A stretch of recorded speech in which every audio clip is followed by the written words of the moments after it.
الحمد للہ وکفیٰ والصلاة والسلام علی عبادہ الذین اصطفیٰ خصوصاً علی افضلہم وخاتم النبیین محمد الامین وعلی آلہ وصحبہ اجمعین اما بعد فاعوذ باللہ من الشیطان الرجیم بسم اللہ الرحمن الرحیم رب اشرح لي صدري ويسر لي امري واحلل عقدة من لساني يفقهوا قولي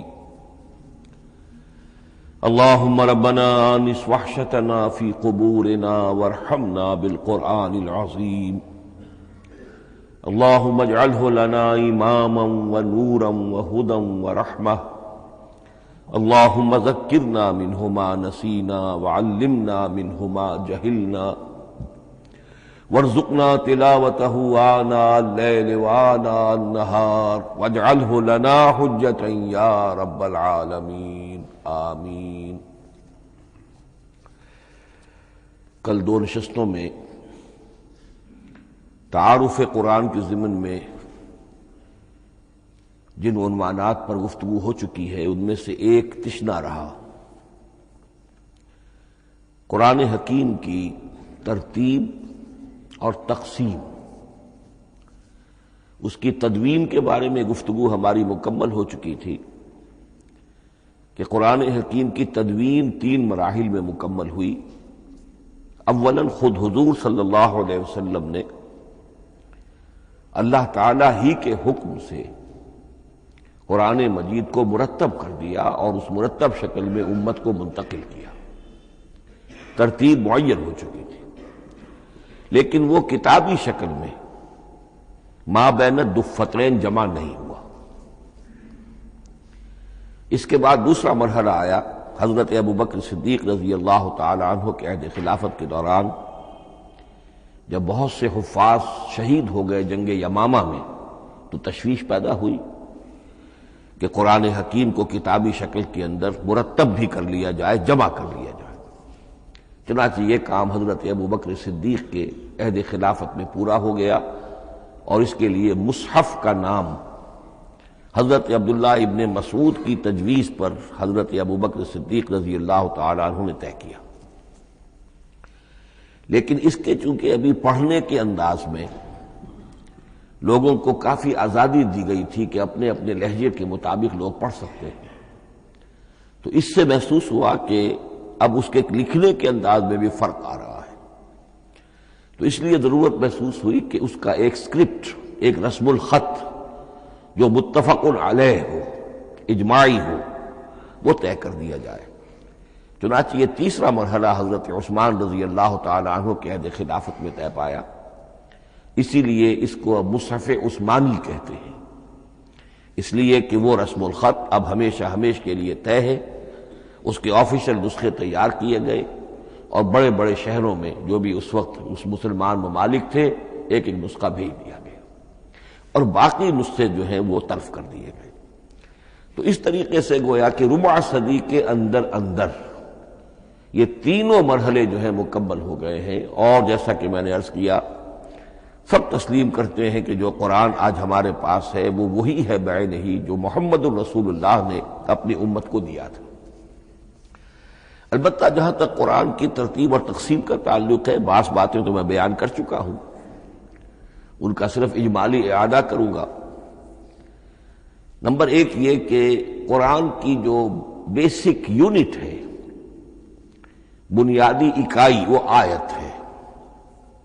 آیت کو ہم جملہ نہیں کہہ سکتے، آیت کو ورس نہیں کہہ سکتے، مصرع نہیں کہہ سکتے، اس کی اسی اصطلاح کو ہمیں ریٹین کرنا ہوگا۔ آیتیں چھوٹی بھی ہیں، بڑی بھی ہیں۔ آیتیں صرف حروف مقطعات پر بھی مشتمل ہیں اور مرکبات ناقصہ پر بھی مشتمل ہے، پورے جملے کی ایک آیت بھی ہے، اور کئی جملوں پر ایک آیت بھی مشتمل ہے۔ یہ تمام امور توقیفی ہیں، یعنی حضور صلی اللہ علیہ وسلم کے بتانے پر موقوف علیہ، ان میں کسی کے اجتہاد کو، کسی منطق، کسی گرامر، کسی نحو، کسی بیان کے کسی اصول کو کوئی دخل نہیں۔ جہاں تک آیتوں کی تعداد کا تعلق ہے وہ مختلف فی ہے، وہ اتفاقی نہیں ہے، اس لیے کہ 6,500 کے لگ بھگ آیات ہیں۔ فرق کیوں ہے؟ ایک بڑا فرق تو اس وجہ سے واقع ہو جاتا ہے کہ تمام سورتوں کے آغاز میں جو آیت بسم اللہ لکھی ہوئی ہے اس کے ضمن میں ایک اختلاف ہے کہ آیا ہر مرتبہ اس آیت کو کاؤنٹ کیا جائے یا نہ کیا جائے۔ صرف ایک سورت ہے سورہ توبہ جس کے شروع میں آیت بسم اللہ نہیں ہے، باقی 113 سورتوں کے آغاز میں بسم اللہ لکھی ہوئی ہے۔ تو بعض حضرات اس کو سمجھتے ہیں کہ یہ کاؤنٹ نہیں کی جائے گی، بلکہ یہ تو در حقیقت صرف سورتوں کے درمیان فصل اور فرق قائم کرنے کے لیے یہ آیت بسم اللہ لکھ دی گئی ہے۔ تو آپ سمجھیے کہ جو اس پہ اختلاف ہوگا تو 113 کی عدد کا فرق تو اسی سے واقع ہو جائے گا۔ بعض اور مقامات پر بھی آیات کی تعداد میں قدر اختلاف ہے وہ روایات ہی کی بنیاد پر، کسی شخص کو خود یہ حق حاصل نہیں ہے کہ وہ اس میں کوئی فرق کر سکے، تبدیلی کر سکے۔ بہرحال 6,500 کے لگ بھگ آیات ہے قرآن حکیم کی۔ آیتیں مل جل کر سورتوں کی شکل میں ہیں، ان کی تعداد متفق علیہ ہے 114۔ سورت سور سے بنا ہے، سور کے معنی فصیل ہے، گویا کہ ہر سورت جو ہے وہ اللہ تعالیٰ کے علم، معرفت، حکمت کا ایک شہر ہے۔ سورتوں میں آیات کے باہمی ربط کے حوالے سے اس کے معنی کے اندر اور اس کی حکمتوں کے اندر اضافہ ہوتا ہے، ربط آیات۔ اور جس طریقے سے کہ مختلف موتیوں کو پرو دیا جائے ایک دھاگے میں، اس سے ہار وجود میں آئے، جو ترتیب ہوگی موتیوں کی اس سے ان موتیوں کا حسن دوبالا ہو جائے گا۔ ایسے ہی معاملہ آیات قرآنیہ کا ہے کہ جو ایک سورت کے اندر ہے اور ہر سورت کا ایک مرکزی مضمون یا عمود ہوتا ہے، اور تمام آیتیں اس سے منطلق اور اس سے منسلک ہوتی ہیں۔ ان سورتوں کے بعد جیسا کہ میں نے عرض کیا، دور صحابہ میں ہمیں صرف ایک اصطلاح اور ملتی ہے، حزب اور یا منزل۔ وہ اس سہولت کے لیے کہ اگر ایک ہفتے میں پورا قرآن ختم کرنا ہو، اس کی تلاوت مکمل کرنی ہو تو روزانہ ایک حزب پڑھ لیا جائے۔ یہ چونکہ دور صحابہ میں بھی مذکور ہے، لہذا اس میں ہم دیکھتے ہیں کہ حسن موجود ہے، یعنی یہ کہ نہ تو یہ قباحت ہے کہ سورتوں کو توڑا گیا ہو، بلکہ پوری صورتیں شامل ہیں۔ کوئی مصنوعی مساوات قائم کرنے کی کوشش نہیں ہے، کوئی حزب نسبتاً تھوڑا سا زیادہ بڑا ہے، کچھ تھوڑا سا چھوٹا ہے، لیکن تقریباً مساوی ہے۔ خام خواہ کی کوئی مصنوعی مساوات قائم کرنے کی کوشش نہیں ہے۔ اور اس کے باوجود یہ حسن موجود ہے کہ سورہ فاتحہ کو اگر ہم علیحدہ رکھ دیں کہ وہ پورے قرآن حکیم کے لیے ایک دباچہ اور مقدمہ ہے، تو پہلے حزب یا پہلی منزل میں 3 سورتیں، دوسرے میں 5، تیسرے میں 7، چوتھے میں 9، پانچویں میں 11، چھٹی میں 13، یہ سیڑھی ہے بالکل۔ اور جو آخری حزب مفصل کہلاتا ہے، اس میں چونکہ آخری پارے میں آپ کو معلوم ہے چھوٹی چھوٹی سورتیں ہیں تو تعداد 65 ہے، وہ بھی جو آخری تعداد ہے 13 اس کا ملٹیپل ہے۔ بہرحال یہ حزب یہ بھی دور صحابہ میں اس کا تذکرہ ہمیں ملتا ہے۔ البتہ جو مزید تقسیم کی چیزیں ہمارے ہاں معروف ہیں وہ بعد کی چیزیں ہیں۔ رکوعوں میں طویل صورتوں کو تقسیم کیا گیا تاکہ ایک رکعت میں اگر طویل صورت میں سے کوئی آیات پڑھنی ہے تو اس طرح پڑھی جائیں کہ مضمون ٹوٹے نہ۔ یہ حجاج ابن یوسف کے زمانے میں یہ کام ہوا ہے اور بڑے غور و فکر سے ہوا، اور واقعتاً محسوس ہوتا ہے کہ معنوی جو ربط اور تعلق ہے اس کو ملحوظ رکھا گیا ہے۔ لیکن جو دوسری تقسیم ہمارے ہاں معروف ہو گئی ہے وہ پاروں کی ہے۔ اول تو یہ معلوم نہیں کہ یہ تقسیم کب ہوئی، مجہول الزمان ہے یہ۔ نمبر 2 یہ کہ اس میں یہ زیادتی بھی نظر آتی ہے کہ سورتوں کی فصیلیں توڑ دی گئی ہیں، گویا کہ ایک مصنوعی مساوات قائم کرنے کے لیے کہ 30 دن میں اگر قرآن مجید ختم کرنا ہو، ہر مہینے میں ایک ختم قرآن کوئی شخص کرنا چاہے تو روزانہ ایک پارہ پڑھ کر، لیکن یہ کہ اس میں وہ حسن موجود نہیں ہے، بلکہ یہ قباحت موجود ہے کہ سورتوں کاٹ دی گئی۔ اس کے بعد اب جو بات مجھے عرض کرنی تھی وہ یہ ہے کہ زیادہ عرصہ نہیں گزرا کہ قرآن حکیم کی ترتیب اور تقسیم کے ضمن میں ایک اور حقیقت سامنے آئی ہے، اور یہ حقیقت یہ ہے کہ قرآن حکیم کی سورتوں کے گروپس ہیں۔ اب یہ چونکہ ایک بالکل ماضی قریب کا معاملہ ہے، اس سے پہلے یہ ذکر موجود نہیں تھا۔ اول تو یہ بات بھی مان لیجئے کہ قرآن مجید میں ترتیب اور نظم، اس کے بارے میں ہمارے اسلاف نے نہ کوئی زیادہ محنت کی اور نہ انہوں نے سمجھا کہ اس میں کوئی خاص ربط ہونا ضروری ہے۔ لیکن یہ کہ عہد حاضر میں مولانا حمید الدین فراہی رحمۃ اللہ علیہ ہندوستان میں ایک ایسے عالم پیدا ہوئے کہ جنہوں نے نظم قرآن کو اپنا خاص موضوع بنایا کہ یہ جو آیات باہم جوڑی گئی ہیں تو آخر کوئی حکمت ہے، سورتوں میں جو ربط قائم کیا گیا ہے یقیناً حکمت پر مبنی ہے، ورنہ سب سے سیدھی ترتیب تو جیسا کہ میں نے کل عرض کیا تھا یہ ہوتی، ترتیب نزولی سے قرآن کو مرتب کر دیا جاتا۔ لیکن یہ کہ سورتیں آپ کو معلوم ہے طویل سورتوں میں ایسا بھی ہے کہ وہ ایک وقت میں نازل نہیں ہوئی بلکہ متعدد اوقات میں، اور سورہ بقرہ جو ہے وہ تقریباً 2 سال میں اس کی جو تنزیل ہے وہ مکمل ہوئی۔ تو پھر کچھ آیتوں کو جوڑنا، کس کو کہاں رکھنا ہے، کس کو کہاں رکھنا ہے، تو یہ حضور صلی اللہ علیہ وسلم نے خود کیا ہے، اللہ تعالیٰ کے حکم سے کیا ہے، تو یہ چیزیں حکمت سے خالی تو نہیں ہو سکتی۔ تو انہوں نے اس کو خاص اپنا موضوع بنایا اور ان کے سامنے بعض حقائق آئے ہیں، وہ حقائق ہیں جو اب میں آپ کے سامنے بیان کر رہا ہوں۔ اس میں ایک اشکال ہو سکتا ہے، اسے میں چاہتا ہوں کہ پہلے رفع کر دوں کہ یہ چیز اگر ہمارے اسلاف کے نظر میں نہیں آئی اور ان کی توجہ ادھر نہیں ہوئی تو یہ تو گویا کہ ایک بڑی مشکوک سی بات ہوگی۔ قرآن مجید کے علم کے ضمن میں گویا کہ متقدمین کے فہم پر ہمیں کچھ تان کرنا ہوگا، لیکن یہ بات درست نہیں ہے۔ قرآن مجید ایک ایسی کتاب ہے جس کے بارے میں خود حضور نے جو فرمایا لا تنقضی عجائبہ، اس قرآن کے عجائب کبھی ختم نہیں ہوئے،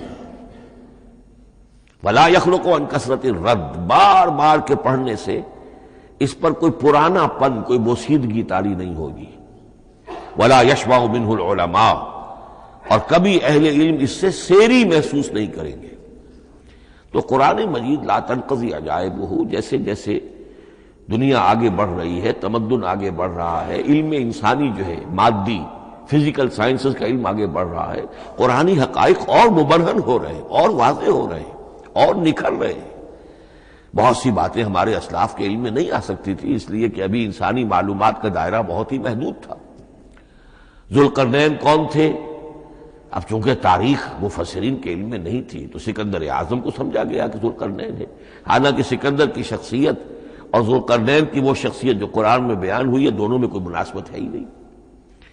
اسی طریقے کا معاملہ یہ کہ نظم قرآن کا ایک پہلو کہ جو ابھی پوری طریقے سے آشکارا نہیں ہوا تھا، یہ دور وہ ہے کہ جس میں اللہ کی فضل و کرم سے وہ بات بھی اب کھل کر سامنے آئی ہے، اور اس سے در حقیقت توثیق ہو رہی ہے حضور کے اس فرمان کی کہ لا تنقضی عجائبہ، اس کے عجائب کبھی ختم نہیں ہوں گے۔ انسان محنت کرے گا، کوشش کرے گا، یہ ہیروں کی ایک ایسی کان ہے جس میں سے اور ہیرے نکلتے چلے جائیں گے۔ اس کے ضمن میں ایک بات تو میں نے آپ سے کل عرض کر دی تھی اور آج پھر بھی کہی ہے، سورتوں میں بھی ایک ربط ہے، آیات جو سورتوں کے اندر جوڑی گئی ہیں، پھر سورتیں اکثر و بیشتر جوڑوں کی شکل میں ہیں۔ اس کے کچھ مثالیں بھی کل میں نے آپ کو دی تھی۔ قرآن مجید کی ایک آیہ مبارکہ ہے وَمِن كُلِّ شَيْءٍ خَلَقْنَا زَوْجَيْنِ لَعَلَّكُمْ تَعْقِلُونَ یا لَعَلَّكُمْ تَذَكَّرُونَ، مجھے پوری طرح یاد نہیں ہے۔ ہم نے ہر شے کو جوڑوں کی شکل میں پیدا کیا، اگرچہ اس کو چونکہ قرآن مخلوق نہیں ہے ہم اس پر اس کا اطلاق نہیں کریں گے، لیکن من کل شیء خلقنا زوجین، اس میں اس قدر کیٹیگوریکل سٹیٹمنٹ ہے کہ معلوم ہوتا ہے کہ یہ اصول اتنا اللہ تعالیٰ کے ہاں اتنا پسندیدہ ہے کہ قرآن مجید کی صورتوں میں بھی یہ صورتوں کے بھی جوڑوں کی شکل میں ہونا یہ بہت ہی اظہر من الشمس ہے۔ بعض جگہوں پر تو اظہر من الشمس ہے، بعض جگہوں پر ذرا تدبر کر کے بات معلوم ہوتی ہے۔ البتہ کہیں کہیں آپ کو نظر آئے گا کچھ منفرد صورتیں بھی ہیں، اور ان میں سے بعض یا جب دوران ترجمہ یہ چیزیں آئیں گی تو اب میں صرف اس وقت حوالہ دے سکوں گا، بڑی تیزی سے ہمیں چلنا ہوگا۔ اس وقت میں چاہتا ہوں کہ ذہن میں یہ حقائق بیٹھ جائیں۔ بعض جگہوں پر آپ دیکھیں گے 3 صورتوں کے گروپ ہیں، ان میں سے 2 کے مابین تو نسبت زوجیت کامل ہے، بلکہ یہ سمجھ لیجئے نسبت زوجیت کہتے کس کو ہے؟ 2 چیزیں مل کر کسی مقصد کی تکمیل کریں، ان دونوں میں ایسی نسبت ہونی چاہیے ریسیپروکل کہ وہ ایک دوسرے کی تکمیل کے لیے اور کسی مقصد کے حصول کے لیے ان کے مابین ایک تعلق قائم ہو، یہ زوجیت ہے۔ اسی طریقے سے قرآن مجید میں جب صورتیں آتی ہیں جوڑوں کی شکل میں، تو کسی مضمون کا ایک رخ وہ ایک صورت میں آ جائے گا، اس کا دوسرا رخ دوسری صورت میں آ جائے گا، اور دونوں مل کر جسے ہم کہتے ہیں تصویر کے دونوں رخ، وہ رخ مکمل ہو جائیں گے، بات پوری ہو جائے گی۔ البتہ بعض جگہوں پر ہے کہ تین صورتوں کے سب گروپس ہیں۔ میں اس معاملے میں گروپ کا لفظ ریٹین کر رہا ہوں، اس لیے کہ قدیم تو یہ تصور تھا نہیں، جدید اصطلاح ہے، تو اس میں چونکہ اب بہت سے الفاظ انگریزی زبان کے اب اردو میں آ گئے ہیں کہ اس کی جگہ کوئی اور بہت ہی کوئی کوشش کر کے لفظ لایا جائے تو وہ شاید زیادہ عام فہم نہیں ہوگا، یا عام فہم ہے۔ تو گروپس اور سب گروپس، چھوٹے گروپ بڑے گروپ، تو یہ چھوٹے گروپ جو ہے تین صورتوں کے، ان میں سے دو کے مابین تو نسبت زوجیت بتمام و کمال ہوگی، اور تیسرے کی حیثیت ضمیمے کی ہوگی۔ اس کی مثالیں بعد میں آئیں گی۔ البتہ یہ جو ضمیمے ہوتے ہیں خود ان کے، یا جو دوسری منفرد صورتیں ہیں، خود ان میں آپ کو فصل کے ساتھ نسبت زوجیت مل جائے گی۔ اس سے آگے چلیے، اب اصل ہے وہ شے جس کو میں آج چاہتا ہوں بیان کرنا۔ قرآن حکیم کی صورتوں کی ایک گروپنگ اس اعتبار سے سامنے آئی، کچھ صورتیں مکی پھر مدنی، پھر مکی پھر مدنی، پھر مکی پھر مدنی، پھر مکی پھر مدنی۔ ایسا کیوں ہے؟ بڑی قابل غور بات ہے، اس میں کوئی حکمت ہے؟ اور عجیب بات یہ سامنے آئی، اس اعتبار سے بھی قرآن کے 7 گروپ بنتے ہیں۔ ہر گروپ میں ایک یا ایک سے زائد مکی صورت، اور پھر ایک یا ایک سے زائد مدنی صورتیں، ایک گروپ پورا ہو گیا۔ دوسرے گروپ میں پھر ایک یا ایک سے زائد مکی صورت، پھر ایک یا ایک سے زائد مدنی صورتیں، وہ پھر گروپ مکمل ہو گیا۔ یہ گروپ بھی قرآن حکیم میں 7 ہیں۔ یہ گروپ جو ہے قرات کے لیے نہیں ہے، یہ گروپ جو معنوی تقسیم ہے، غور و فکر کے اعتبار سے، کہ ہر گروپ کا ایک عمود ہے، ایک مرکزی مضمون ہے، اور اس جس طریقے سے صورتیں دو مل کر ایک مضمون کی تکمیل کرتی ہیں، اسی طرح ہر گروپ کی مکی اور مدنی صورتیں مل کر ایک بڑے مضمون کی تکمیل کرتی ہیں۔ اس طریقے سے گویا کہ یہ قرآن مجید میں 7 گروپ ہیں بڑے بڑے، جو کہ جس میں کہ صورتیں جو ہیں وہ جمع کی گئی ہیں۔ مثلاً میں اب آپ کو اشارتاً بتا دوں، پہلے گروپ میں سورہ مکی جو ہے وہ صرف ایک ہے، سورہ فاتحہ، تعداد میں تو ایک ہے، وہ اپنے حجم کے اعتبار سے چھوٹی بھی ہے لیکن بہت بھاری صورت ہے۔ وَلَقَدْ آتَيْنَاكَ سَبْعًا مِنَ الْمَثَانِي وَالْقُرْآنَ الْعَظِيمِ، محض اس صورت کو بھی قرآن عظیم کہا گیا ہے۔ لیکن ایک صورت مکی سورہ فاتحہ، پھر 4 طویل ترین صورتیں مدنی، بقرہ، آل عمران، نساء، مائدہ۔ دوسرے گروپ میں 2 صورتیں مکی، 2 مدنی، الانعام، الاعراف مکیات، الانفال، التوبہ مدنیات۔ تیسرا گروپ چلتا ہے، 14 صورتیں مسلسل چلی جا رہی ہیں مکی، سورہ یونس سے، سورہ یونس، سورہ ہود، سورہ یوسف، سورہ رعد، سورہ ابراہیم، چلتے جائیے، سورہ حجر، سورہ نحل، سورہ بنی اسرائیل، سورہ کہف، سورہ مریم، سورہ طٰہٰ، سورہ انبیاء، سورہ حج اور سورہ مومنون، 14 صورتیں۔ اب آئی ایک مدنی صورت، سورہ نور۔ یہ تیسرا گروپ مکمل ہو گیا۔ چوتھے گروپ میں بھی یہی بات آپ کو نظر آئے گی۔ الفرقان سے سورہ سجدہ تک 8 صورتیں مکی ہیں، اور پھر ایک صورت آتی ہے سورۃ الاحزاب، وہ مدنی ہے۔ اب یہ جو ایک ایک صورتیں آئی ہیں، سورہ نور اور سورہ احزاب، ہر شخص کو اندازہ ہو جائے گا یہ آپس میں جوڑے کی شکل رکھتی ہیں، ان کے مضامین بہت ایک دوسرے سے مشابہ ہیں، بہت مشابہ ہیں، لیکن یہ کہ وہ اس طریقے کا جوڑا نہیں ہے کہ اسی گروپ میں ان کا جوڑا موجود ہو، اس کا جوڑا جو ہے وہ دوسرے گروپ میں ہے۔ پھر آئیے 5واں گروپ ہے، سورہ سبا سے احقاف تک، یہ 13 صورتیں مکی ہیں، اور پھر سورہ محمد صلی اللہ علیہ وسلم سے سورۃ الحجرات تک 3 صورتیں مدنی ہیں، یہ کل 16 صورتیں ہیں۔ چھٹے گروپ میں سورہ قاف سے سورہ واقعہ تک 7 صورتیں، یہ مکی ہے، اور سورہ حدید سے سورہ طلاق تک 10 صورتیں مدنی ہیں، یہ 17 صورتیں ہیں۔ آخری جو ہے وہ سورۃ الملک سے سورۃ الاخلاص تک 46 صورتیں، اور سورہ معوذتین جو ہے یہ 2 ہے کہ جو مدنی ہے۔ بعض کا اس میں اختلاف ہے، وہ میں بعد میں عرض کروں گا، لیکن جو میری رائے ہے وہ میں آپ کے سامنے رکھ رہا ہوں۔ اس طریقے سے یہ 7 گروپ جو ہیں قرآن مجید میں سورتوں کے وجود میں آئے۔ ہر گروپ کا ایک مرکزی مضمون ہے۔ مثلا پہلے گروپ کا مرکزی مضمون شریعت ہے۔ سورہ فاتحہ میں اہدنا الصراط المستقیم، اے اللہ ہمیں سیدھا راہ دکھا، سیدھے راستے کی ہدایت بخش۔ اب وہ سیدھا راستہ کیا ہے؟ شریعت خداوندی، شریعت الہی، اور شریعت مکمل ہو جاتی ہے ان 4 صورتوں میں۔ شریعت محمدی کا جو بلو پرنٹ ہے، ابتدائی خاکہ جو ہے، وہ آپ کو سورہ بقرہ میں ملے گا، اور اس کی جو تکمیلی صورتیں ہیں، تکمیلی احکام ہیں، وہ سورہ مائدہ۔ اس کے علاوہ اس گروپ میں جو زیادہ زور ہے وہ سابقہ امت مسلمہ سے گفت و شنید۔ سابقہ امت مسلمہ میں یہودی اور نصارہ دونوں شامل ہیں۔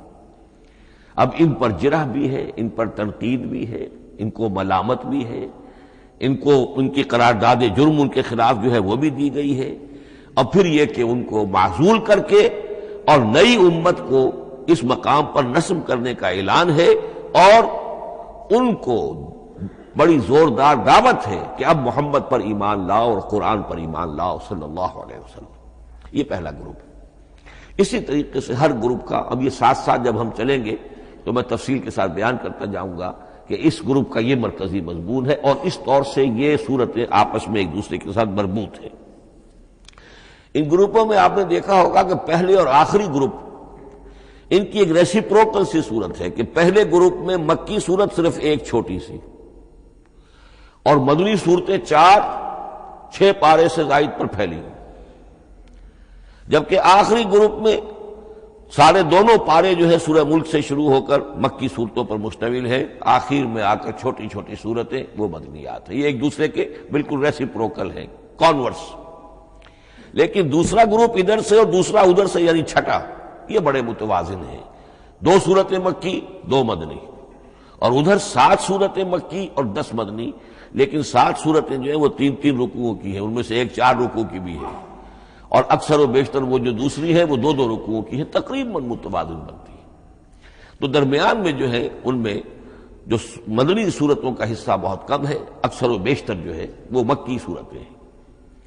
ان مکی صورتوں کے اندر بھی جو 6 گروپ تقریباً بنتے ہیں، اس لیے کہ پہلی گروپ کے اندر تو مکی صورت صرف سورہ فاتحہ ہے، تو ان میں سے پہلے 2 گروپوں میں رسالت کا مضمون مرکزی مضمون ہے، درمیانی 2 گروپوں میں توحید کا مضمون مرکزی مضمون ہے، آخری 2 گروپوں میں انذار آخرت کا مضمون مرکزی مضمون ہے۔ آخری صورتیں آپ کو معلوم ہے سورہ قاف سے شروع ہو کر، تو پھر یہ انذار آخرت جو ہے ان سب کا مرکزی مضمون ہے۔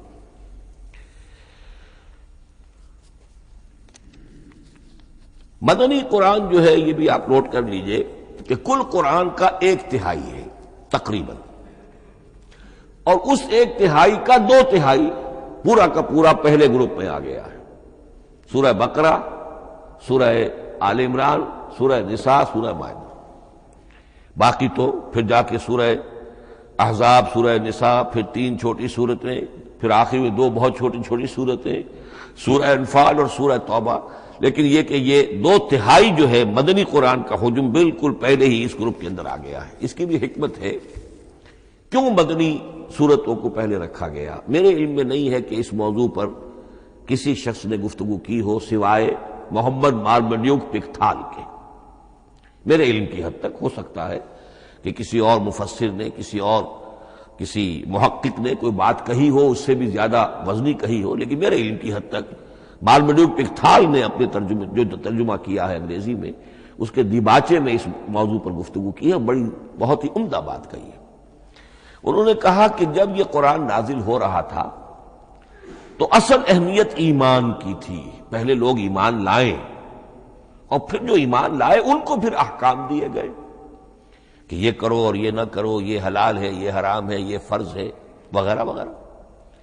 لیکن جب ایک امت وجود میں آ گئی، امت کے وجود میں آنے کے بعد اب نسلاً مسلمان پیدا ہو رہے ہیں، ان کے ہاں اب ضرورت پہلے اسلام کی ہے، چاہے بچہ چھوٹا ہی ہے، پہلے اسے احکام سکھائے جائیں گے. بچہ چھوٹا ہی ہے، نماز پڑھنی سکھائی جائے گی. بچہ چھوٹا ہی ہے، روزہ رکھنا سکھایا جائے گا. تو امت کے اس طرح تشکیل پا جانے کے بعد اب اصل اہمیت جو ہے وہ احکام کی ہو گئی ہے. احکام اب مقدم ہے اور ایمان کا معاملہ جو ہے وہ اس کے بعد مؤخر ہے. کوئی شخص بالغ ہوگا، ذہین ہوگا، فطین ہوگا، غور و فکر کی صلاحیت سے اگر اللہ تعالیٰ نے اسے بہرور کیا ہوگا پھر وہ حقیقت ایمان تک رسائی حاصل کرے گا. ورنہ یہ ہے کہ عام ایک مسلمان جو ہے اسے جہاں تک احکام کا تعلق ہے ان پر تو عمل کرنا ہی ہے. تو یہ بڑی میں سمجھتا ہوں کہ ذہانت پر مبنی بات ہے کہ جو محمد مارملیوک پکتھال نے کہی ہے اور مجھے اس سے اتفاق ہے. اب آئیے اگلا معاملہ، اگلی بحث، اگلا موضوع. قرآن کا موضوع کیا ہے؟ کیا قرآن فلسفے کی کتاب ہے، سائنس کی کتاب ہے؟ کیا یہ جیولوجی کی کتاب ہے، فزکس کی کتاب ہے، کس چیز کی کتاب ہے؟ تو پہلی بات یہ سمجھیے، قرآن کا موضوع ہے انسان،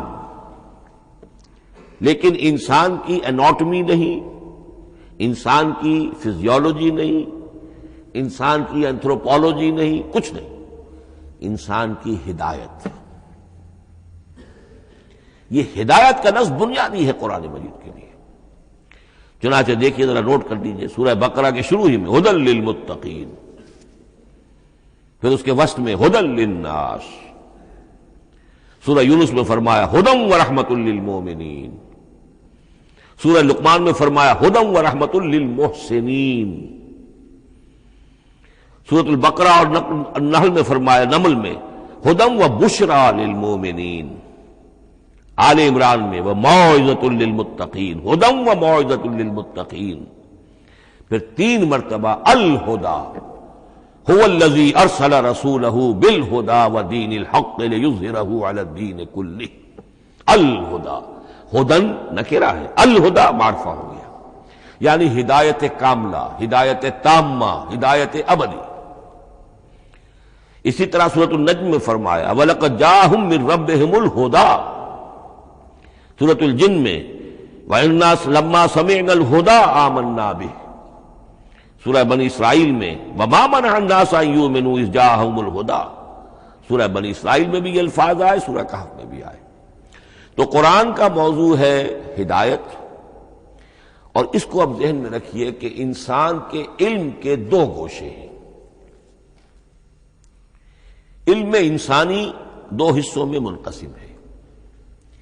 ایک حصہ ہے فزیکل ورلڈ کا علم جو حواس کے ذریعے سے حاصل ہوتا ہے، مادی حقائق ان کا علم. حواس 5 ہمارا دیکھنا، سننا، سونگھنا، چکھنا، چھونا، یہ تمام صلاحیتیں ہیں.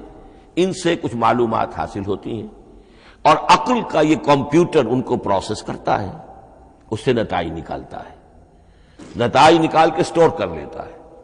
پھر مزید کوئی معلومات حواس کے ذریعے سے حاصل ہوتی ہیں، اب ان کو وہ پھر پروسیس کر کے جو سابق میموری سٹورڈ ہے اس کے ساتھ ریکنسائل کر کے کوئی اور نتیجہ اخذ کرتا ہے. اس طرح رفتہ رفتہ رفتہ رفتہ انسان کا یہ علم بڑھتا چلا جا رہا ہے، اور ہم نہیں کہہ سکتے کہ ابھی اور کہاں تک جائے گا.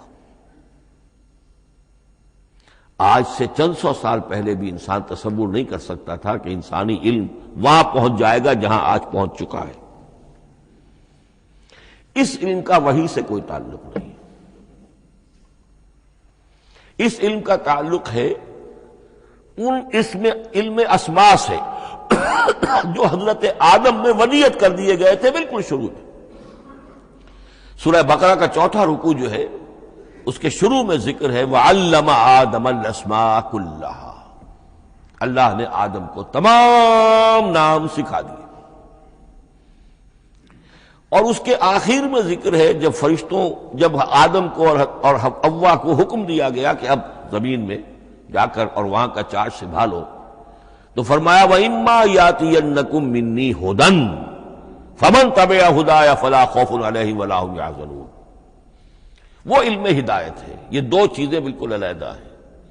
علم اسماء در حقیقت یوں سمجھیے کہ جیسے آم کی گٹھلی میں پورا آم کا درخت ہوتا ہے، وہی تو گٹھلی ہے جو آپ زمین میں دباتے ہیں، پھر اگر پانی وہاں پڑتا ہے، زمین میں روئیدگی بھی ہے، وہ گٹھلی پھٹے گی، وہ جو اس میں سے دو پتے نکلیں گے، وہ پتے اوپر بڑھیں گے، درخت بنے گا۔ وہ پورا درخت جو ہے آم کی گٹھلی میں موجود تھا، صرف اسے پورا درخت بننے میں 2 سال 3 سال 4 سال لگے گے، لیکن درخت موجود تھا، پوٹینشلی بالقوہ پورا درخت آم کی گٹھلی میں موجود تھا۔ ایکچولی بالفعل وہ آم کا درخت جو ہے کئی سال کے اندر وجود میں آیا۔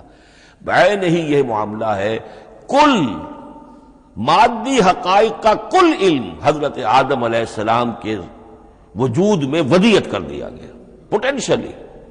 اب اس کی ایکسفولیشن ہو رہی ہے، وہ بڑھتا جا رہا ہے، برگ و بار لا رہا ہے، اور یہ علم جو ہے اس کا تعلق جیسا کہ میں نے عرض کیا آسمانی ہدایت سے نہیں ہے، اب یہ خود رو پودا ہے، بڑھتا چلا جا رہا ہے، اور کہاں تک پہنچے گا؟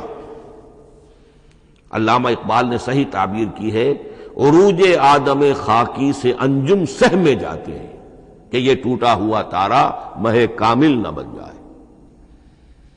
علامہ کی زندگی میں تو انسان نے چاند پر قدم نہیں رکھا تھا، لیکن یہ کہ اب تو چاند پر قدم رکھ کر انسان آ چکا۔ تو عروج آدم خاکی سے انجم سہمے جاتے ہیں کہ یہ ٹوٹا ہوا تارا مہ کامل نہ بن جائے۔ یہ ہے انسانی علم۔ اس انسانی علم کے ساتھ اگر وہ علم وہی علم ہدایت نہ ہو تو یہ علم جو ہے بجائے خیر کے شر بن جاتا ہے۔ آج وہ شیطانی قوت بن چکا ہے، وہ علم ہلاکت کا سامان بن چکا ہے، تباہی کا ذریعہ بن چکا ہے۔ لیکن اس کے ساتھ دوسری بات ضروری تھی جو کہ وحی کے ذریعے سے آنے والا علم تھا، فَإِمَّا يَأْتِيَنَّكُم مِّنِّي هُدًى فَمَن تَبِعَ هُدَايَ فَلَا خَوْفٌ عَلَيْهِمْ وَلَا هُمْ يَحْزَنُونَ۔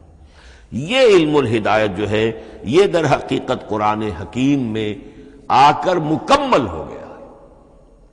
اس کے لیے بھی میں چاہتا ہوں کہ بات آپ سمجھ لیں، اس میں جو ارتقاء ہوا ہے، پہلی کتابیں نازل ہوئیں ان میں بھی ہدن تو تھی، کل بھی میں نے آپ کو آیت سنائی تھی سورہ مائدہ کی، انا انزلنا التوراۃ فیہا ھدی ونور، ہم نے تورات نازل کی تھی، اس میں ہدایت بھی تھی، نور بھی تھا۔ اسی رکوع میں 7واں رکوع ہے وہ سورہ مائدہ کا، انجیل کے بارے میں، فیہ ھدی ونور، اس میں بھی ہدن بھی تھی، ہدایت بھی تھی، نور بھی تھا۔ لیکن یہ ہدایت اور یہ نور درجہ بدرجہ ترقی کر رہا ہے، یہاں تک کہ کامل ہوا ہے، قرآن میں آ کر الہدا بن گیا ہے۔ اب یہ ہدن نہیں، الہدا، کامل ہدایت نامہ۔ اس کی وجہ کیا ہے؟ دیکھیے، ایک بچے کو اگر آپ تعلیم دینا چاہتے ہیں تو اس کی ذہنی سطح کو ملحوظ رکھے بغیر تو نہیں دے سکتے۔ آپ چاہے پی ایچ ڈی استاد رکھ دیں کسی بچے کے لیے، بچہ بھی پرائمری کی تعلیم پا رہا ہے، وہ پی ایچ ڈی کا استاد کیا کچھ پلا دے گا اس کو، کیا پڑھا دے گا اس کو؟ اس کی اپنی استعداد جو ہے ابھی اتنی کم ہے کہ اسی کی مناسبت سے اسے تعلیم دی جائے گی، رفتہ رفتہ وہ آگے بڑھے گا، یہاں تک کہ وہ اپنے پوری عقل کے اور شعور کی پوری شدت اور قوت کو پہنچ جائے گا، بلوغت کو پہنچ جائے گا۔ اب اسے آخری علم پڑھایا جائے گا، اب اسے فلسفہ پڑھایا جائے گا، پہلے وہ ہسٹری پڑھ رہا تھا، اب فلسفی آف ہسٹری پڑھے گا۔ اس حوالے سے تدریجاً اللہ تعالیٰ نے تورات میں صرف احکام ہے، حکمت ہے ہی نہیں، انجیل میں حکمت ہے، احکام ہے ہی نہیں، دونوں مل کر ایک بات کو مکمل کرتی ہیں۔ تورات میں صرف احکام ہے، حکمت ہے ہی نہیں۔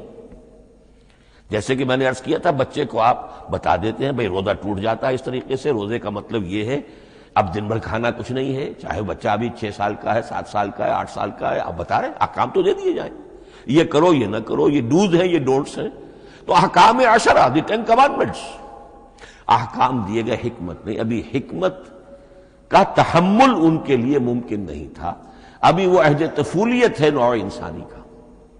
یوں سمجھیے کہ آج سے 3500 سال قبل کا انسان، 1400 قبل مسیح میں تورات دی گئی ہے حضرت موسیٰ علیہ السلام کو، اب یہ 2000 مسیح آنے والا ہے، تو 3400 سال پہلے کی بات ہے، تو انسانی ذہن ابھی جس سطح پر تھا، یہاں تک کہ 2000 سال پہلے حضرت حضرت مسیح علیہ السلام کے بھی یہ الفاظ انجیل میں موجود ہیں، اب بھی موجود ہیں۔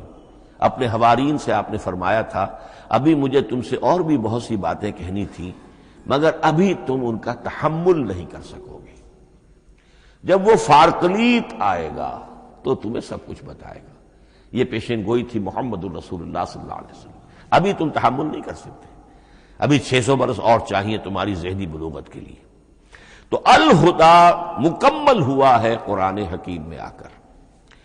البتہ ایک نقطہ اس میں نوٹ کیجئے، قرآن مجید اگرچہ کتاب ہدایت ہے، سائنس کی کتاب نہیں ہے، لیکن اس میں سائنٹیفک فینومینا کی طرف اشارے موجود ہیں۔ چونکہ قرآن مجید ان تمام جو بھی یہ کائناتی حقائق ہیں ان سب کو آیات الہیہ قرار دیتا ہے۔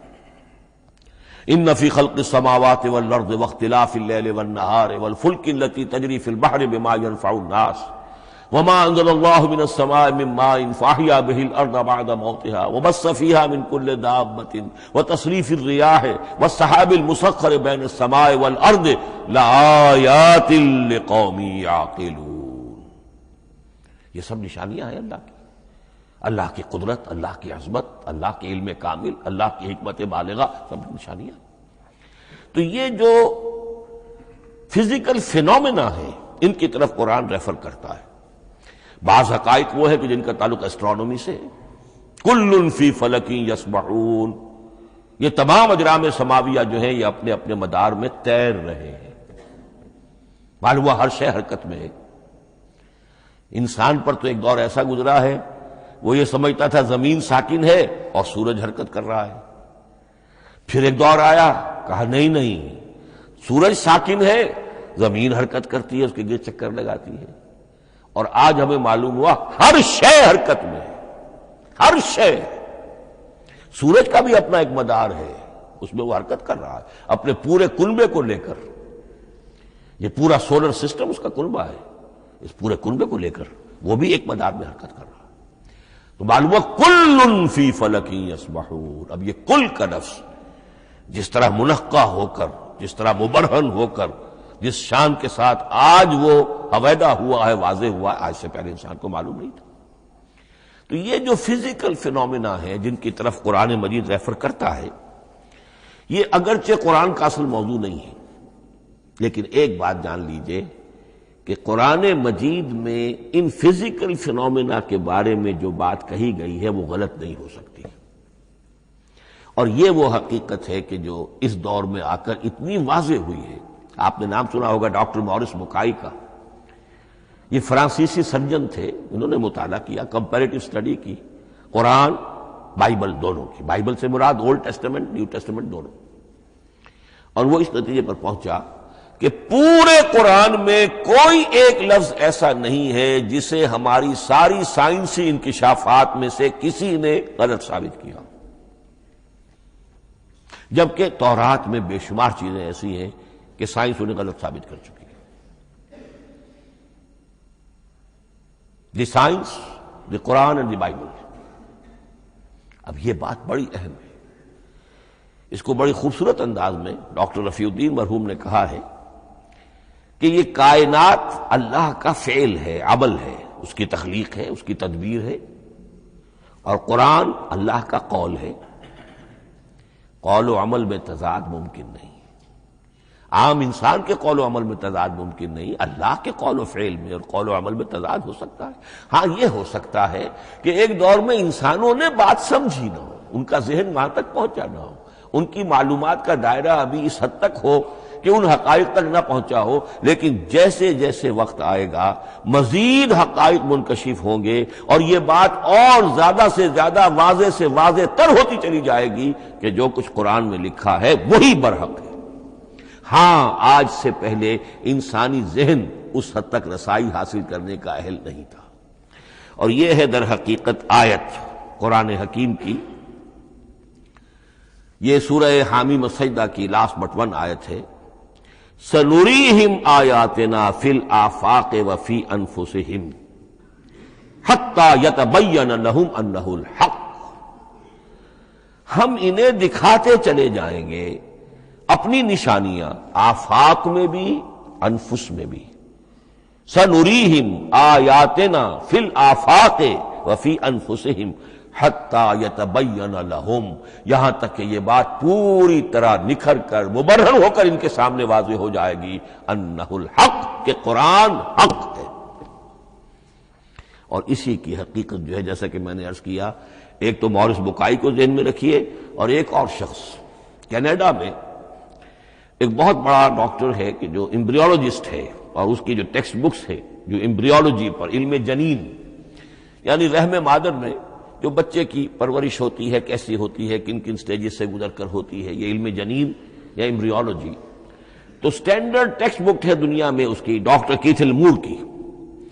اور وہ حیران رہ گیا کہ میں نے جب قرآن کا مطالعہ کیا کہ آج سے 1400 برس قبل، جبکہ نہ مائکروسکوپ تھی، نہ ڈسیکشن ہوتا تھا ابھی ہیومن باڈی کا، یہ حقائق جو قرآن بیان کر رہا ہے. وَلَقَدْ خَلَقْنَا الْإِنسَانَ مِنْ صُلَالَةٍ مِّن مَّاءٍ مَّهِينٍ ثُمَّ جَعَلْنَاهُ نُطْفَةً فِي قَرَارٍ مَّكِينٍ ثُمَّ خَلَقْنَا النُّطْفَةَ عَلَقَةً فَخَلَقْنَا الْعَلَقَةَ مُضْغَةً فَخَلَقْنَا الْمُضْغَةَ عِظَامًا فَكَسَوْنَا الْعِظَامَ لَحْمًا. یہ کہاں سے معلوم ہوئی؟ اور واقعہ یہ ہے کہ اس سے زیادہ صحیح تعبیر ممکن نہیں. تو یہ حقائق ذہن میں رکھیے کہ اگرچہ قرآن مجید سائنس کی کتاب نہیں ہے، لیکن جن سائنسی حقائق یا جن سائنسی فنومینا کی طرف قرآن نے ریفر کیا ہے وہ یقیناً حق ہے، چاہے تاحال ہم ان کی حقانیت کو نہ سمجھ پائیں. مثلا آج بھی مجھے نہیں معلوم کہ قرآن جو 7 آسمان کہتا ہے تو وہ 7 آسمان سے کیا مراد، مجھے نہیں معلوم. لیکن مجھے یقین ہے کہ ایک وقت آئے گا تو انسان سمجھے گا کہ ٹھیک ٹھیک یہ الفاظ جو ہیں 7 آسمان، یہ منطبق ہوتے ہیں اس حقیقت پر جو آج ہمارے علم میں آئی ہے، پہلے نہیں آئی تھی. البتہ ایک اور نقطہ جو بہت اہم ہے عملی اعتبار سے، میں نے اسی لیے یہ ساری تمہید کی ہے کہ قرآن سائنس کی کتاب نہیں ہے، نہ سائنس کی ہے نہ ٹیکنالوجی کی ہے. اس حوالے سے ایک بڑا منطقی نتیجہ نکلتا ہے، اور وہ یہ ہے کہ اگر ہمارے اسلاف نے قرآن کی ان آیات کا کوئی خاص مفہوم معین کیا اپنے دور کی معلومات کی سطح پر، ہمارے لیے لازم نہیں ہے کہ ہم اس کی پیروی کریں. سائنسی فنومینا کو جو سائنسی ترقی ہو رہی ہے اس کے حوالے سے سمجھیں گے. یہاں تک کہ اب آخری بات عرض کر رہا ہوں، خود حضور کا فرمان بھی اس میں قطعی نہیں ہوگا. یہ بات بہت ثقیل اور گراں گزرے گی بہت سے لوگوں پر. سائنس اور ٹیکنالوجی میں اگر حضور کی کوئی حدیث بھی سامنے آ جائے تو اس کو بھی ہم کوئی دلیل قطعی نہیں سمجھیں گے. اس کی وجہ کیا ہے؟ ایک واقعہ بہت اہم ہوا حضور کی زندگی میں. حضور جب ہجرت فرما کر تشریف لائے مدینہ منورہ، تو آپ کو معلوم ہے کہ حضور کی پیدائش مکے کی، ساری زندگی آپ نے وہاں گزاری. وہ وادی غیر ذی زرع ہے، وہاں کوئی پیداوار، کوئی زراعت، کوئی کاشت ہوتی نہیں تھی. آپ کو کوئی تجربہ سرے سے نہیں تھا. ہاں تجارت کا تجربہ تھا، بھرپور تجارت کی تھی. یہاں آئے تو آپ نے دیکھا کھجوروں کے سلسلے میں انصار مدینہ تعبیر نخل، وہ اس کا ایک اصطلاح ہے. کھجور ایک ایسا پودا ہے جس کا ایک فیمیل فلاور ہوتا ہے اور ایک میل علیحدہ.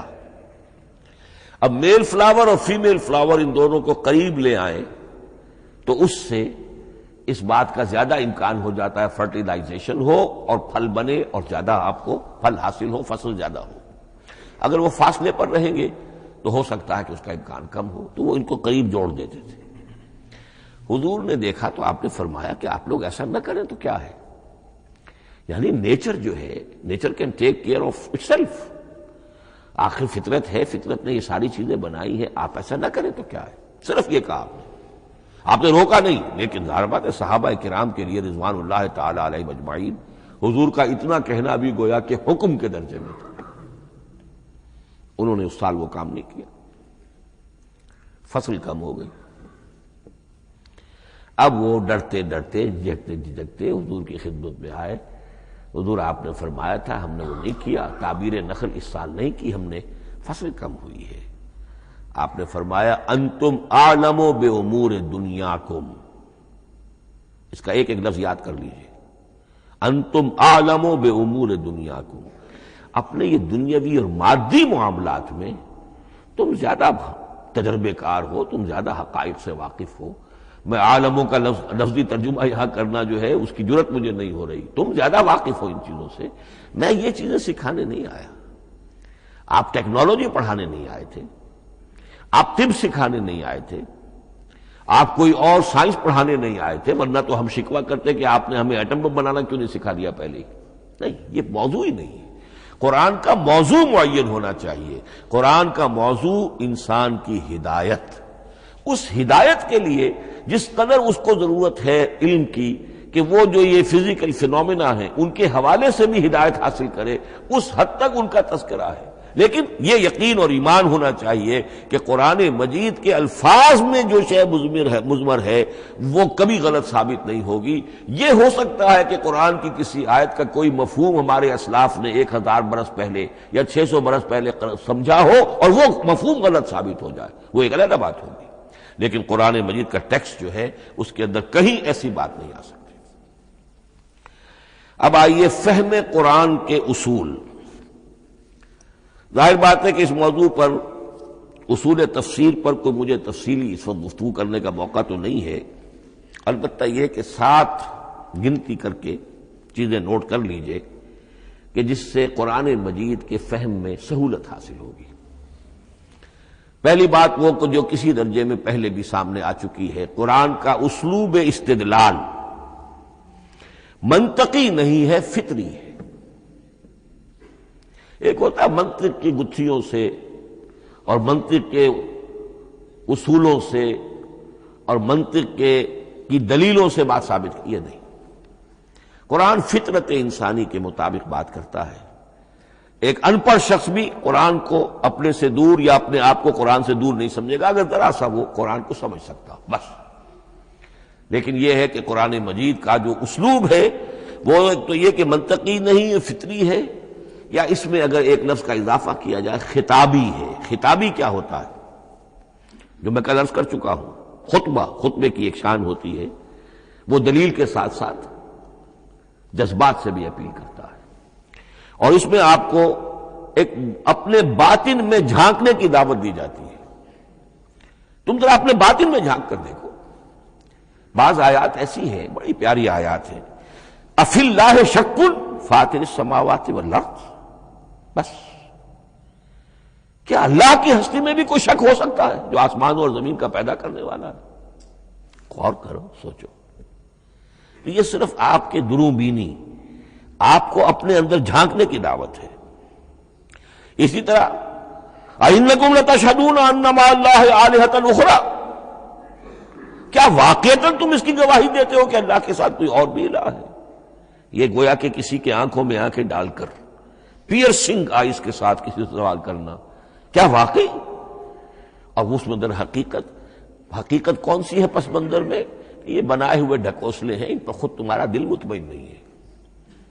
تم کہتے تو ہو یہ ہمارا عقیدہ ہے اور یہ ہماری بات ہے اور یہ ہمارا موروثی عقیدہ ہے، ھذا ما وجدنا علیہ آباءنا، ہم نے آباء، لیکن واقعتاً غور تو کرو، کیا واقعی تم گواہی دیتے ہو کہ اللہ کے سوا کوئی اور الہ بھی موجود ہے؟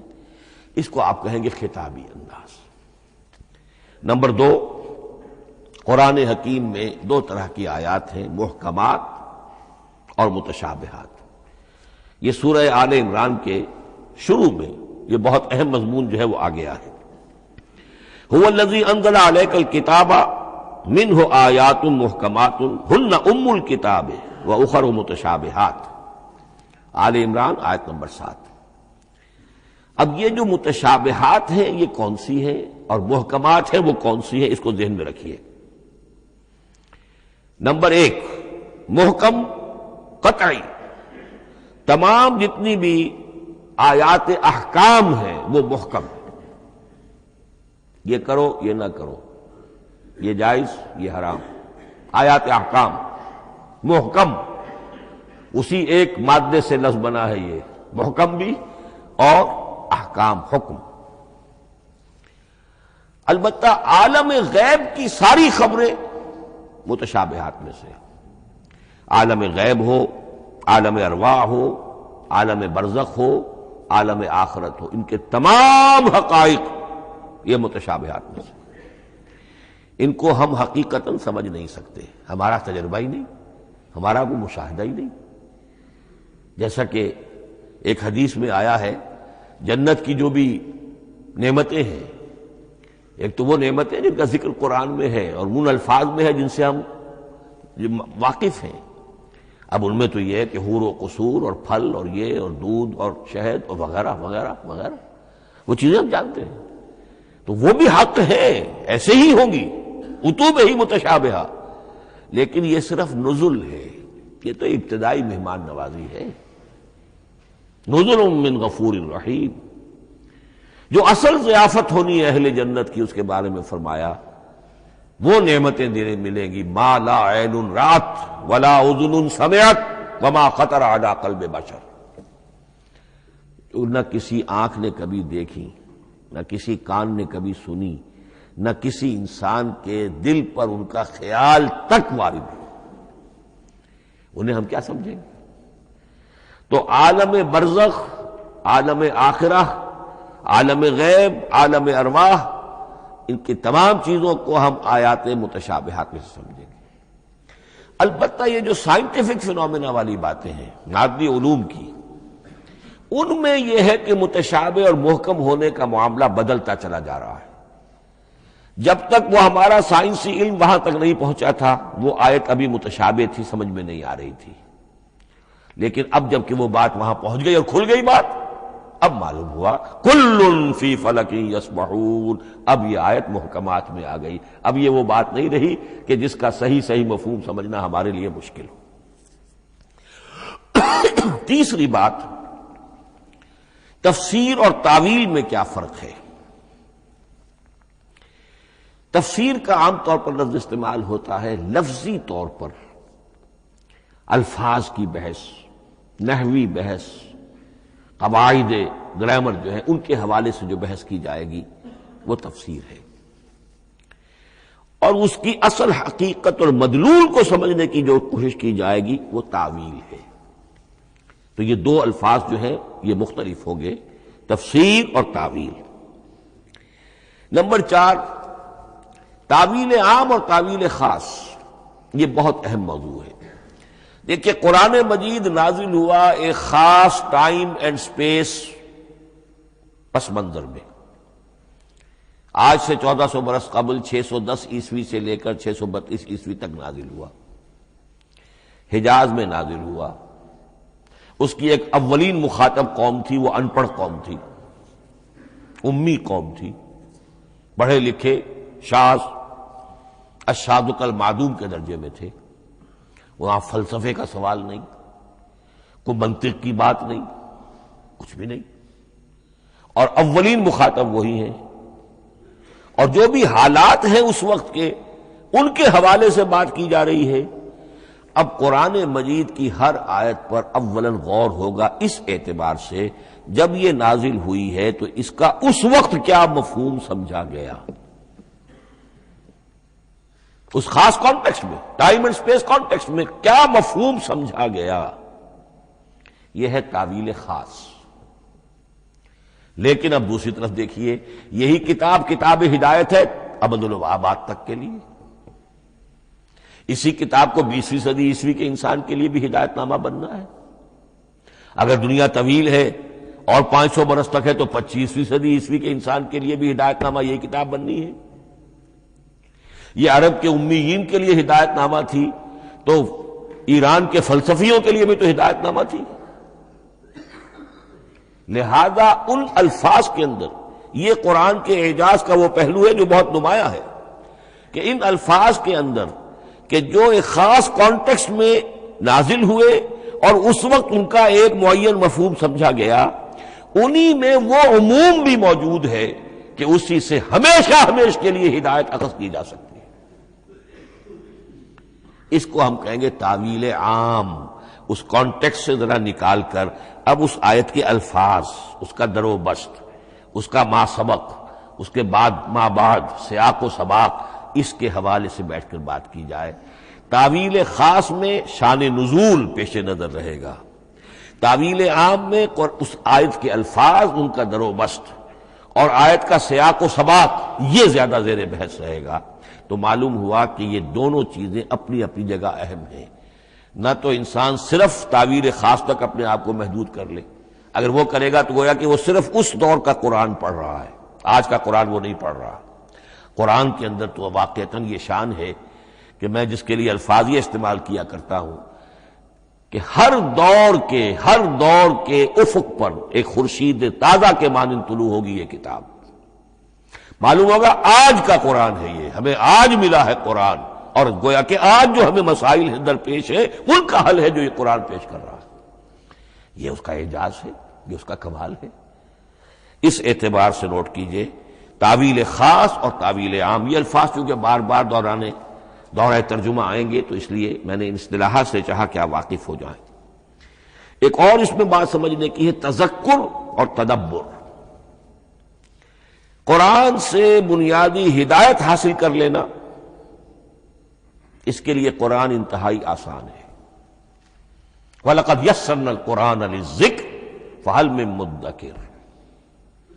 ذرا سی انسان کو عربی آتی ہو کہ براہ راست قرآن کا مفہوم آپ کے ذہن اور قلب پر نازل ہوتا چلا جائے، بس قرآن کا اصل جو پیغام ہے، جو اس کی اصل ہدایت ہے، اس کی تمثیل یوں سمجھیے کہ سمندر میں اگر کوئی آئل ٹینکر جو ہے ٹوٹ جائے تو میلوں جو آئل ہوتا ہے وہ سطح سمندر کے اوپر پھیل جاتا ہے، سطح پر رہے گا، نیچے تو جائے گا نہیں۔ تو یوں سمجھیے کہ قرآن مجید کا جو لب لباب ہے، لب لباب وہ اس کی سطح پر موجود ہے، لیکن اس کے یہ مطلب نہیں ہے کہ صرف سطح ہی سطح ہے، اس کی گہرائی فیتم لس، اس کی گہرائی وہ ہے کہ جس کی کوئی حد نہیں۔ اب اس کے لیے تعمق، گہرائی میں غوطہ زنی کرنا، قرآن میں ہو غوطہ زن اے مرد مسلمان، اس کے اعتبار سے یہ دنیا کی مشکل ترین کتاب ہے۔ اچھی طرح سمجھ لیجیے، اس کی تہ تک پہنچنا ممکن ہی نہیں۔ غلطی سے ہم کبھی کبھی کسی شخص کی مدح کرتے ہوئے کہہ دیتے ہیں فلاں شخص کو قرآن پر بڑا عبور حاصل ہے۔ ایک عالم دین نے یہ الفاظ میرے بارے میں کہہ دیے تھے، میں نے فوراً ٹوک دیا۔ میں نے کہا آپ کیا، یہ قرآن کی آپ نے گویا کہ قرآن مجید کی شان میں گستاخی کی ہے، قرآن کی توہین کی ہے۔ عبور کہتے ہیں ایک کنارے سے دوسرے کنارے کو چلے جانا، دریا عبور کر لیا، قرآن کے کنارے ہے ہی نہیں، یہ ناپیدا کنار سمندر ہے، اس سمندر کا کوئی کنارہ نہیں، نہ اس کی گہرائی اور نہ اس کے کنارے۔ لہذا پوری زندگی کوئی امام راضی ہو، کوئی زمخشری ہو، کوئی ہو، پوری زندگی کھپا کر بھی وہ یہ نہیں کہہ سکے گا کہ میں نے قرآن مجید کو بتمام و کمال سمجھ لیا ہے۔ معاذ اللہ، معاذ اللہ، معاذ اللہ، ناممکن۔ وراء الورا ثم وراء الورا، یہ ہے تذکر اور تدبر۔ اس کے لیے تو پوری زندگی انسان کھپائے، پورا وقت اس کے لیے لگائے، پوری صلاحیت کھپا دے، تب بھی وہ بہت سی جگہوں پر پھر بھی کہے گا واللہ عالم۔ امام رازی کو بھی نہ معلوم کتنے مقامات پر جا کر یہ کہنا پڑا ہے کہ اللہ بہتر جانتا ہے۔ اعلم ان ھذا المقام مقام غامض عمیق محیب، یہ مقام تو بہت محیب ہے، پرہیبت ہے، بہت گہرا ہے، بہت غامض ہے۔ امام رازی کہہ رہے ہیں، 30 جلدوں میں تفسیر لکھنے والا شخص۔ اقول قولی ھذا واستغفر اللہ لی ولکم ولسائر المسلمین والمسلمات۔